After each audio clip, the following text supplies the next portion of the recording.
ক্লাসে ফাইন কেমন দিয়েছেন? স্যার আসলে আমি ক্লাসে ফাইন বেশি দেই নাই, একদিন দিছিলাম 20 টাকা। তাও এটা আবার আমার কোনো হোমওয়ার্ক জনিত কোনো কারণে না বা আমার প্রবলেমের জন্য না।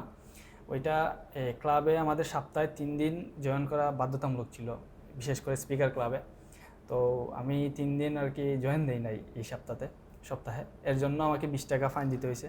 তার মানে আপনি ক্লাবের জন্য আঁকার কারণে ক্লাসে ফাইন দিয়েছেন? জি, ক্লাসে ফাইন আর দিয়েছি। ক্লাবে কি প্রতিনিয়ত আসা হতো? ক্লাবে আসা হইতো, মানে যখন সময় পাইতাম বেশি তখন ক্লাসে সময় দিতাম। তবে একদিন স্যার ক্লাবে কিন্তু স্পিকার ক্লাবে ইংলিশটা ওটা বাধ্যতামূলক।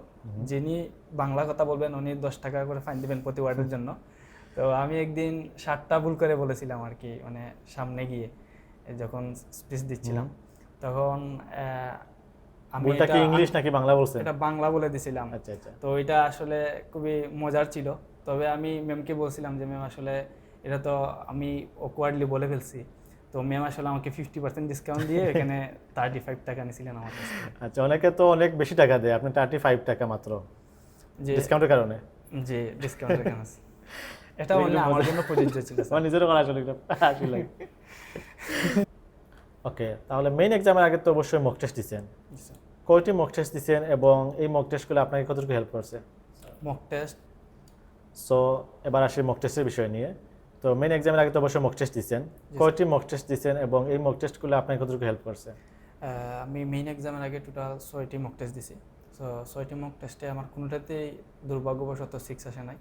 তো এটা আসলে আমার জন্য অনেক ভালো ছিল, কারণ আমি যেখানে মেইন এক্সাম দিয়েছি ওইখানে আমি মক টেস্ট দিছি। ইভেন লাস্ট যে মক টেস্টটা দিছিলাম যে ডেস্কে বসে, ওই ডেস্কে আমি ফাইনাল পরীক্ষাটাও দিছি। Wow.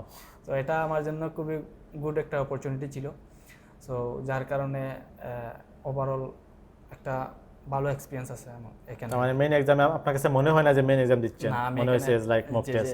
মানে আমি এজ ইউজুয়াল যখন মক টেস্ট দিছিলাম এরকমই আমার ওকে, পরীক্ষা দিছি। ঠিক আছে ঠিক দেশ। স্যার। আইএলটিএস তো যেহেতু দিয়েছেন, অবশ্যই তো দেশের বাইরে তো যাওয়ার তো অবশ্যই প্ল্যান আছে, তো Yes. কোন দেশে যাওয়ার প্ল্যান? আসলে স্যার 2-3টা দেশ খুবই পছন্দের লিস্টে আছে। তার মধ্যে ইউকে একটা আছে, সুইডেন আছে, তারপরে ডেনমার্ক, মাল্টা। যেহেতু ডেনমার্ক নাও হতে পারে। হ্যাঁ স্যার, এই শটটা একটু আবার নেন। আইএলটিএস যেহেতু দিয়েছেন, অবশ্যই দেশের বাইরে যাবেন, তো কোন দেশে যাওয়ার প্ল্যান?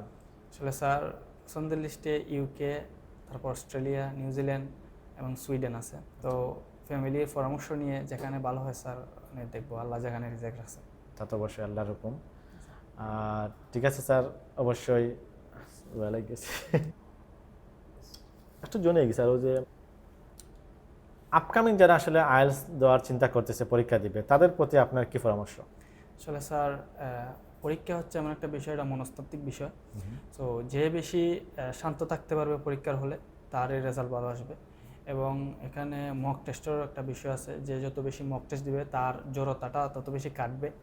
এবং পরীক্ষার আগে মক টেস্ট দেওয়ার কোনো বিকল্প নাই। সো সবার মক টেস্ট দেওয়াটা মানে আমি মনে করি একরকম একটা বাধ্যতামূলক, এটা দিতে হবে, কারণ এটা মেইন এক্সামের একটা ফিল্ড পাবেন। আর হচ্ছে গিয়ে হেক্সাস মেজর টিলা হচ্ছে যেখানে নিজস্ব ভেন্যু আছে। তো ওইখানে মক টেস্ট দিলে এবং মেইন এক্সামের সাথে কোনো মানে পার্থক্য করা যাবে না যেভাবে আপনি পরীক্ষা দিবেন। সো আমি মনে করি যে মেইন এক্সামের আগে অন্ততপক্ষে 2 থেকে 1টা বা 3টা, যে যতটুকু পারেন মক টেস্ট এখানে দেওয়ার চেষ্টা করবেন, যদি হেক্সাস মেজর টিলাকে ভেন্যু হিসেবে চয়েস করেন। থ্যাংক ইউ স্যার, আপনার পরামর্শ ইনশাল্লাহ অনেকের কাজে লাগবে। আপনার জন্য অনেক অনেক শুভকামনা এবং দোয়া থাকলো। Thank you sir.